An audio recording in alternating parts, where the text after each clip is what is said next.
تو اپنی اولاد کو درود سکھائیں تاکہ حق کا دامن بھی ان کے ہاتھ میں رہے، حضور کی قربت بھی نصیب رہے، ان کو قلبی فکری طہارت بھی نصیب رہے، ان کی زبان میں بھی کھنڈ اور شہد گلا رہے، اور ان کو حضور علیہ الصلوۃ والسلام کی زیارت کی دولت سے بھی جو ہے وہ مالا مال کر دیا جائے اور سعادت بخشی جائے۔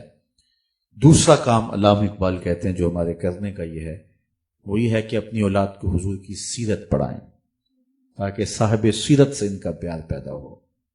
بالخصوص 4 سال سے لے کر 7 سال کا جو بچہ ہے یہ واقعات میں دلچسپی رکھتا ہے، تو اس عمر کا جب بچے ہوں تو اس عمر کے بچوں کو حضور کی سیرت کے چھوٹے چھوٹے واقعات جو ہیں وہ ان کے سامنے رکھنے چاہیے تاکہ انہیں ذہن نشین ہو جائے، ان کی زبان کے اندر، منہ بولی کے اندر۔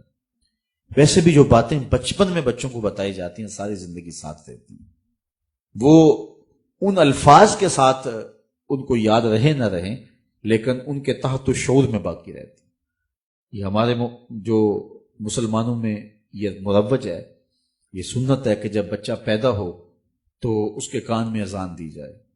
تو کچھ لوگوں نے اس پہ ریسرچ کی ہے کہ بچہ جب ابھی سکی ماں کی بولی نہیں جانتا ہوتا، اس کے کان میں عربی کی اذان دلوائی جاتی ہے۔ یہ مسلمان کیا کرتے ہیں کہ ابھی تو وہ سکی ماں کی بولی نہیں سمجھ رہا ہوتا تو اس کو عربی میں سنایا جاتا ہے اذان۔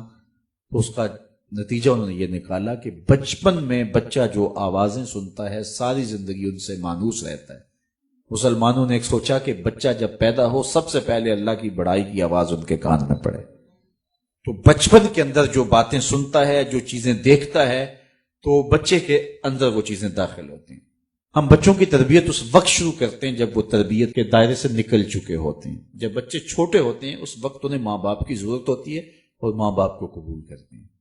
جب وہ بلوغت کے قریب ہو جاتے ہیں، مراحت جسے کہتے ہیں، تو پھر اس وقت وہ اپنے دوستوں سے کچھ چیز لیتے ہیں۔ المرء علی دین خلیلہ فلینظر احدکم من یخالل، اس وقت وہ دوستوں سے لے رہا ہوتا ہے۔ اس کے بعد پھر جب وہ شادی اس کی ہو جاتی ہے تو پھر اس کے معاملے ماجرے کچھ اور ہوتے ہیں۔ تو ہم بچوں کو اس وقت سکھانے لگتے ہیں جب وہ ہم سے سیکھنے کے وقت سے آگے چلے گئے ہوتے ہیں۔ تو بچے جب چھوٹے ہو، بالخصوص 4 سال سے لے کر 7 سال کی عمر تک، ان کو سیرت کے واقعات سکھائیں، ازبر کروا دیں۔ 7 سال سے لے کر 10 سال تک ان کو نماز سکھائیں، نماز کی ترغیب دیں، اور جو ہے وہ ان کو مسجد کی طرف لائیں اور ضروری سنن مستحبات بتائیں۔ 10 سال سے لے کر بلوغت تک انہیں حلال حرام ساری تمیز ان کو سکھائیں، پردے کے حکام، دیگر ساری چیزیں۔ یہ بطور مسلم ہماری والدین کی ذمہ داری ہے، اور مشکل نہیں ہے کہ اپنے بچوں کو حضور کی سیرت آپ 2-4 سال کے اندر پڑھا لیں۔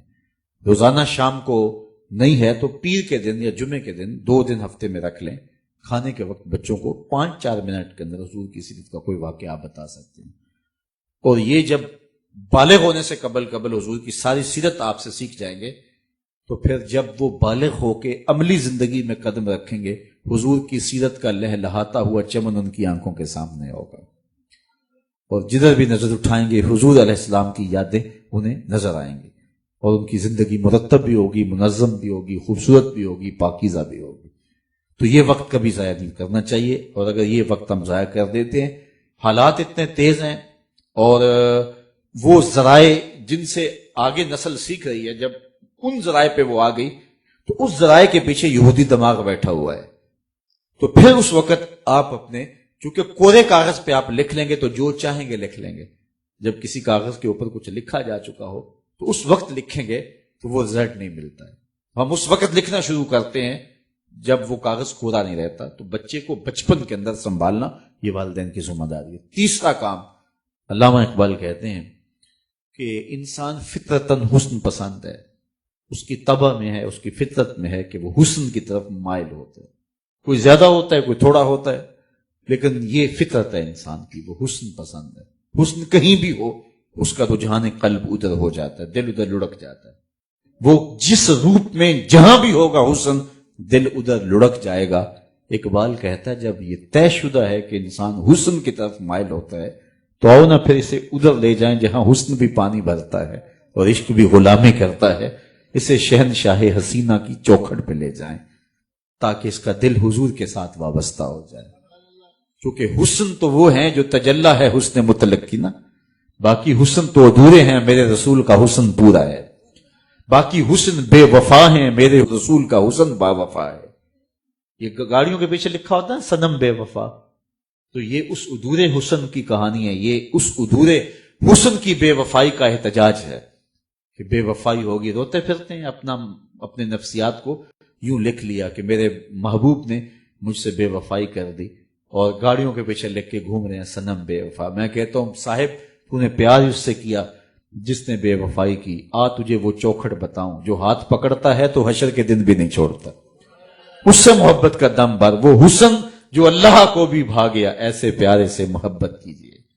تو حضور کے ساتھ جب تعلق جڑے گا، اپنی اولاد کو بتائیں کہ بڑے حسین ہیں زمانے میں، لیکن جو حسن رب نے محبوب کو دیا، مکھ چند بدر شاہ شانی ہے، متھے چمک دی لاٹ نورانی ہے، کالی زلف تے اکھ مستانی ہے، مخمور رکھی ہن مد بھری